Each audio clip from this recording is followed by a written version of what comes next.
കാഫിർ 2.0 ആണ് ഇപ്പോൾ സംഭവിച്ചിട്ടുള്ള ഫാത്തിമ തഹ്ലിക്കെതിരെയുള്ള ഈ പ്രചാരണം. അതിന് യാതൊരു തരത്തിലുള്ള തർക്കവുമില്ല. ഇപ്പോൾ ഹഷ്മി സൂചിപ്പിച്ചതുപോലെ തന്നെ ടി.പി. രാമകൃഷ്ണന്റെ അറിവോടുകൂടി ആയിരിക്കാം ഈ മുദ്രാവാക്യം അല്ലെങ്കിൽ ഈ അനൗൺസ്മെന്റ് എന്ന് നമുക്ക് ഒരിക്കലും കരുതുക വയ്യ. ഒരു കാരണവശാലും അദ്ദേഹം അങ്ങനെ ചെയ്യില്ല. അപ്പോൾ ആരാണ് ഇത്തരത്തിലുള്ള പ്രചാരണങ്ങൾക്ക് പിന്നിൽ എന്നുള്ളത് നമ്മൾ തീർച്ചയായും അന്വേഷിക്കേണ്ട ഒരു കാര്യമാണ്. ഇന്നത്തെ ദിവസത്തിന് മറ്റൊരു പ്രത്യേകത കൂടിയുള്ളത് ഈ കാഫിർ കേസിലെ അന്വേഷണം പോലീസ് അവസാനിപ്പിച്ച ദിവസം കൂടിയാണ് എന്നുള്ളത് ഓർക്കണം. വലിയ വിവാദമായി, ഒരുപക്ഷെ ഒരു തെരഞ്ഞെടുപ്പിനെ തന്നെ വലിയ രീതിയിൽ ദോഷകരമായി ബാധിക്കാൻ വരെ സാധ്യതയുണ്ടായിരുന്ന ഒരു വിഷയമായിരുന്നു. അതിൽ വളരെ കൃത്യമായി UDF അന്വേഷണം ആവശ്യപ്പെട്ട് മുന്നോട്ട് പോയതുകൊണ്ടാണ് അത് ഈ തരത്തിൽ അവസാനിക്കുന്ന ഒരു സാഹചര്യം ഉണ്ടായിട്ടുള്ളത്. എന്തായാലും മുസ്ലിം ലീഗിനുള്ളിൽ നിന്ന് നമുക്ക് കാണാൻ കഴിയുന്നത് ഈ വിഷയത്തിൽ ഫാത്തിമ തഹ്ലിക്ക് വലിയ രീതിയിലുള്ള പിന്തുണ ചെറിയ നേതാക്കളെന്നോ വലിയ നേതാക്കളെന്നോ വ്യത്യാസമില്ലാതെ നൽകുന്ന ഒരു കാഴ്ച കൂടി നമുക്ക് കാണാൻ കഴിയുന്നു.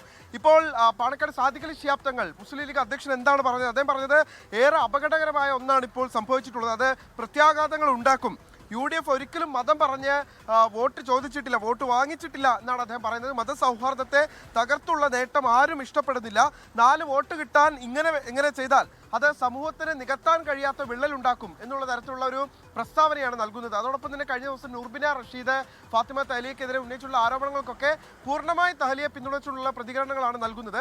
എന്തായാലും ഇതൊരു കാഫിർ സ്ക്രീൻഷോട്ട് പോലെയുള്ള അതിൻ്റെ ഒരു 2ാം പതിപ്പായി ഇതിനെ വിലയിരുത്താൻ കഴിയും. നമുക്കറിയാം വടകരയിൽ വലിയ നാണക്കേട് അവിടുത്തെ സ്ഥാനാർത്ഥിക്ക് ഉണ്ടാക്കിയ ഒരു വിഷയമായിരുന്നു ഈ കാഫിർ സ്ക്രീൻഷോട്ട് എന്ന് പറയുന്നത്.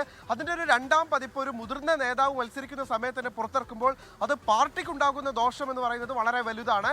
അതൊന്നും ഗൗനിക്കാതെയുള്ള ചില പ്രവർത്തകരുടെ ഇടപെടലായിരിക്കാം ഇത് എന്നുള്ളതാണ് നമ്മൾ മനസ്സിലാക്കുന്നത്. കാഫിർ, കൗമ് എന്നൊക്കെ പറയുന്ന വാക്കുകൾ അപ്പോൾ അതങ്ങ് ഉള്ള വാക്കുകളാണെങ്കിൽ തന്നെയും അത് സാധാരണഗതിയിൽ സാധാരണ സംസ്ഥാന ഭാഷയിൽ മുസ്ലിം സമുദായത്തിലെ ആരും അങ്ങനെ ഉപയോഗിച്ച് നമ്മുടെ അറിവിലില്ല, അങ്ങനെ കേൾക്കുന്ന വാക്കല്ല.